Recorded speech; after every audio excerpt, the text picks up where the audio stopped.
আসসালামু আলাইকুম রহমতুল্লাহ। সম্মানিত দেশবাসী, দেশে এবং বিদেশে যে প্রান্ত থেকে আমার লাইভ দেখবেন, আমি সবাইকে তাহরিকে ইনসাফের পক্ষ থেকে আন্তরিকভাবে মোবারকবাদ জানাচ্ছি। আর অনুরোধ করতেছি, আমার লাইভ দেখিয়া কেউ শেয়ার করে না বা সাবস্ক্রাইব করে না। আমি সবাইকে মনোযোগ সহকারে আমার কথাগুলো শোনার জন্য অনুরোধ করছি আর একটা সাবস্ক্রাইব করার জন্য অনুরোধ জানাচ্ছি। আমি মাননীয় প্রধান উপদেষ্টা এবং উপদেষ্টা বৃন্দকে আজকে 4টি পরামর্শ দিব। আমি 1 বছর থেকে অনেক পরামর্শ দিয়ে আসছি, আরও অনেক মিডিয়া, অনেক বিজ্ঞ লোক পরামর্শ দিয়ে আসতেছেন মাননীয় উপদেষ্টাকে, কিন্তু উনি কাহারও কোনো পরামর্শ গ্রহণ করেন নাই। আমি আজকে 4টি পরামর্শ দিতেছি। যদি দেশকে আপনি বাঁচাতে চান, ফ্যাসিস্ট মুক্ত করতে চান, আপনার সম্মান বজায় রাখতে চান, আপনি যদি আপনার জান দিতে না চান, আপনি যদি বাঁচতে চান, তাহলে এই 4টি পরামর্শ আপনি মানতেই হবে। আর না হইলে দেশ আবার ফ্যাসিবাদের কবলে পড়িয়া আপনিও ধ্বংস হবেন, দেশের কোটি কোটি মানুষকেও আপনার ধ্বংসের পথে ঠেলিয়া দিবেন। এই জন্য এই 4টি পরামর্শ আপনাকে অনুরোধ করিয়া বলতেছি, আপনি এই 4টি পরামর্শ শুনেন এবং এর উপরে আমল করার এই পরামর্শগুলো কাজে লাগানোর জন্য চেষ্টা করেন অনতি বিলম্বে। 1 নম্বর পরামর্শ, আপনি সমস্ত ইসলামী দল যারা নিবন্ধিত আছে বা অনিবন্ধিত ইসলামী দল আছে, সব ইসলামী দলের প্রধানগণকে ডাকিয়া আপনি এক জায়গায় বসেন আর বসিয়া তাদের কাছ থেকে আপনি পরামর্শ নেন কীভাবে দেশ অরাজকতা থেকে বাঁচানো যায়। এবং এনসিপিকেও আপনি সাথে রাখেন। আপনি বলছিলেন এই জুলাই যোদ্ধারা আপনাকে এই স্থানে উপদেষ্টা পদে নিযুক্ত করছে, আজ তারা আপনার কাছ থেকে কেন সরিয়া গেল? আপনি তো একবারও ওনাদের কথা বলেন নাই। এই জন্য মেহরবানি করিয়া আপনি এনসিপির সমস্ত জুলাই যোদ্ধাদেরকে এবং সমস্ত ইসলামী দলের প্রধানদেরকে ডাকিয়া আপনি একসাথে বসান আর বসিয়া তাদের পরামর্শ শুনিয়া আপনি দেশকে আপনার চালান।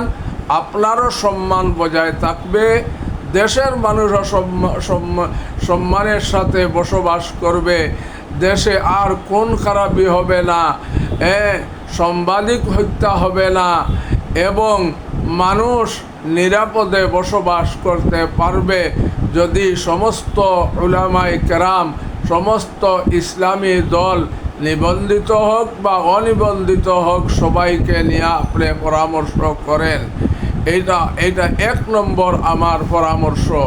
2 নম্বর পরামর্শ হইল, সচিবালয়ে বিগত সরকারের, ফ্যাসিস্ট সরকারের যে নিয়োগকৃত যে সমস্ত লোক আছে, চাহে সচিবালয় হোক আর যে কোনো মন্ত্রণালয় হোক, আইন প্রয়োগকারী সংস্থার মধ্যে হোক, আর্মি 3 বাহিনীর প্রধানের মধ্যে বা পুলিশ প্রধানের মধ্যে, যারাই বিগত সরকারের দোষর ছিল, বিগত সরকারের নিয়োগপ্রাপ্ত ছিল, এই বিগত সরকারের সময় পদায়ন পাইছে, এই সমস্ত লোককে আপনি অনতি বিলম্বে বহিষ্কার করেন। আর না হয় আপনার জানের ভয় আছে, জনগণকেও আপনার ধ্বংস করবেন, আপনিও ধ্বংস হবেন, দেশও ধ্বংস হবেন।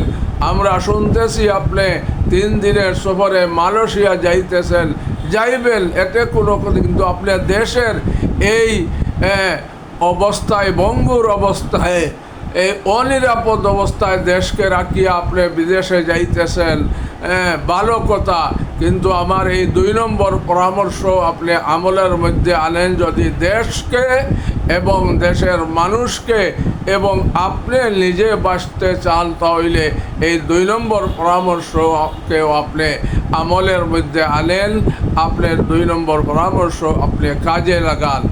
3 নম্বর পরামর্শ হইল যে আপনি আপনার অঙ্গীকার করেছেন ফেব্রুয়ারিতে নির্বাচন দিবেন।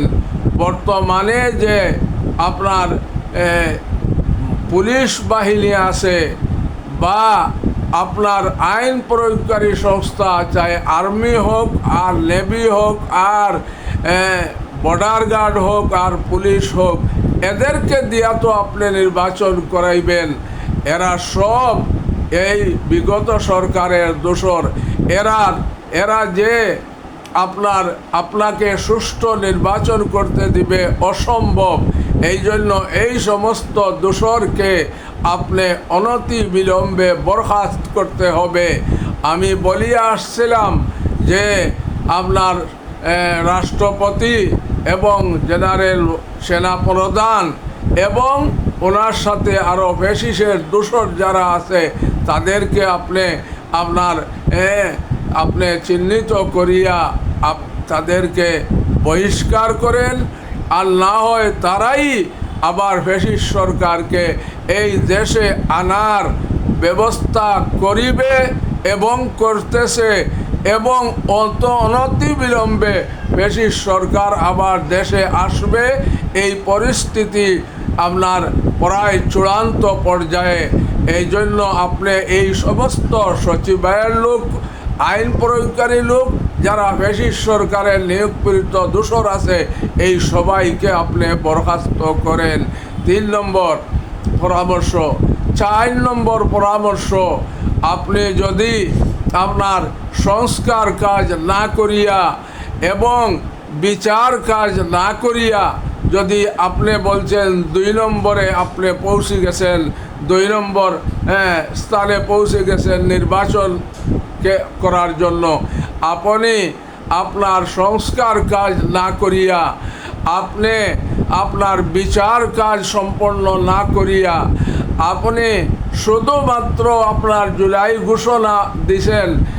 মানুষ এই জুলাই ঘোষণা শোনার জন্য আপনি এত কোটি কোটি টাকা খরচ করছেন, কিন্তু এই ঘোষণা শোনার জন্য মানুষ আসে নাই বা মানুষ আশা করেছিল না। সব মানুষের আশা আকাঙ্ক্ষার প্রতিফলন আপনার ঘোষণাপত্রে আসে নাই। এই জন্য আপনি জুলাই ঘোষণা দিছেন, আপনি জুলাই সনদ কিংবা জুলাই সংবিধান, যেখানে 72টি সংবিধান থাকবে না, আপনি এমন একটি সংবিধান তৈয়ার করেন যে আপনি তো 6টি কমিশন করেছেন, এই কমিশনের কাছ থেকে যে পরামর্শ আসছে এইগুলা সব পরামর্শকে আপনি একত্রিত করিয়া, আপনি আর ঐক্যমতের প্রয়োজন নাই, আপনি এই সমস্ত পরামর্শকে একত্রিত করিয়া আপনার উপদেষ্টা বৃন্দকে নিয়ে বসিয়া আপনি জুলাই সনদ তৈয়ার করিয়া, আপনার যেখানে আপনার জুলাই যোদ্ধাদের আপনার যারা যেন জীবন চলে না যায়, তারা শান্তিতে বসবাস করতে পারে, এবং আপনার যত ফ্যাসিস্ট সরকার আমলে যত গণহত্যা ঘটেছিল, যেমন শাপলা চত্বরের গণহত্যা, আপনার পিলখানার গণহত্যা, মোদিবিরোধী আন্দোলনের গণহত্যা, এবং আপনার মরহুম সাইদি সাহেব রহমতুল্লাহ আলাইহির ফাঁসির আদেশের দিন যে গণহত্যা হয়েছিল, এই সমস্ত গণহত্যার বিচার না করে আপনি নির্বাচনের দিকে আগাবেন না। আপনার নির্বাচনে কেউ শরিক হবে না, শুধু একটি দল আপনার শরিক হবে, বাকি কেউ শরিক হবে না। এই জন্য মেহরবানি করিয়া আপনাকে বলতেছি, আপনি নির্বাচন আপনার ফেব্রুয়ারিতে আপনি করতে পারবেন না, কারণ আপনি সংস্কার কাজ করতে হবে এবং বিচার কাজ দৃশ্যমান করতে হবে। কমাস কম 10-20 জনকে আপনি ফাঁসির কাস্টে ঝুলাইতে হবে। এই রকম লোক এখনও আপনার দরা আপনার কাছে আছে, এরা গ্রেফতার হয়েছে, জেলের মধ্যে আছে, যারা ফাঁসির দণ্ডে প্রাপ্ত। এই সমস্তকে আপনি অনতি বিলম্বে 1 মাসের ভিতরে আপনি বিচার কার্যক্রম শেষ করিয়া এদেরকে ফাঁসিতে লটকান। দেখবেন এদেরকে ফাঁসিতে লটকানোর কারণে আর ফ্যাসিস্ট সরকারের কোনো দোসর মাথা চাড়া দিয়া উঠতে পারবে না, আর কোনো অরাজকতা সৃষ্টি করার পায়তারা করতে পারবে না। আজকে দেখেন আপনার কত অস্ত্র উদ্ধার হয়েছে, এখনও অনেক অস্ত্র তাদের কাছে রয়ে গেছে। এই যে সাংবাদিক আপনার তুহিন হত্যা, এরপরে আরও অনেক মানুষ, সাগর হত্যা, এইরকম আরও অনেক মানুষ যে আপনার হত্যা হইতেছে, এরা এই চক্রান্তর, এই ভারত তাকিয়া এই প্যাক্সিশন আসতেছে, আর এখানে বাংলাদেশে এই গণহত্যা হইতেছে বিভিন্ন অ্যাঙ্গেলে, বিভিন্ন রূপে আপনার সন্ত্রাসী কার্যকলাপ করতেছে। এরা হিউজ পরিমাণ টাকা এরা পাইতেছে, আর এই টাকা দিয়া আপনার গণহত্যা চালানোর জন্য পরিকল্পনা করতেছে। যে মুজিব বঙ্গবন্ধু গেরিলা বাহিনী তৈরি হয়েছে, আপনি শুধুমাত্র একটি আপনার বসুন্ধরার ঘটনা আপনি শুনছেন, বা এর মধ্যে 20-25 জনকে আপনি গ্রেফতার করছেন, কিন্তু যত চরাঞ্চল আছে, বিভিন্ন গহীন জঙ্গল আছে, এই চতুর্দিকে তারা প্রশিক্ষণ নিতেছে, আমরা খবর পাইতেছি, বা কিছু আপনার লক্ষণও দেখা দিতেছে, আর কিছু ধরাও পড়তেছে, কিছু দেখতেছি। আপনি এই সমস্ত যারা গেরিলা বাহিনী আছে, এই সমস্তকে আপনার চিরুনি অভিযান চালাইয়া এদেরকে গ্রেফতার করিয়া আইনের আওতায় আনেন, আর না হয় আপনি এই দেশ আর রক্তপাত থেকে বাঁচাতে পারবেন না। আমরা দেখতেছি এই দেশে এমন একটা অরাজকতার পথে দিকে যাইতেছে, যে কোনো সময় বড় কোনো দুর্ঘটনার দিকে আগাইবে। এরা আপনার একদম ওয়াদা করিয়া ফেলছে।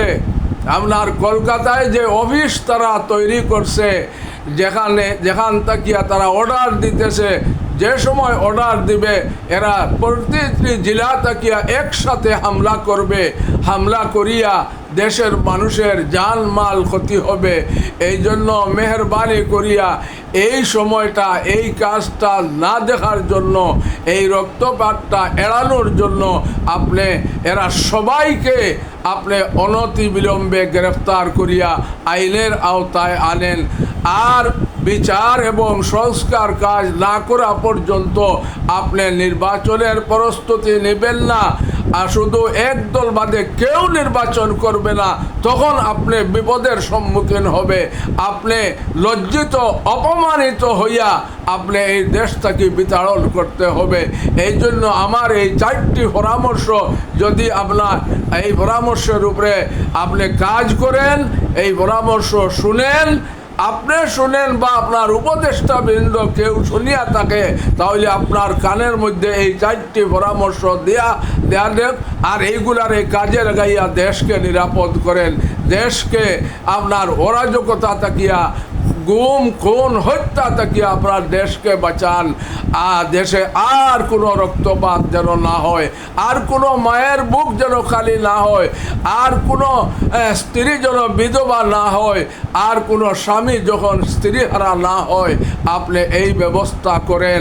মেহরবানি করিয়া আপনাকে এই আহ্বান জানাইয়া এই আপনার 4টি পরামর্শ দিয়া আমার লাইভ শেষ করতেছি। খুদা হাফিজ। আসসালামু আলাইকুম ওয়া রাহমাতুল্লাহ।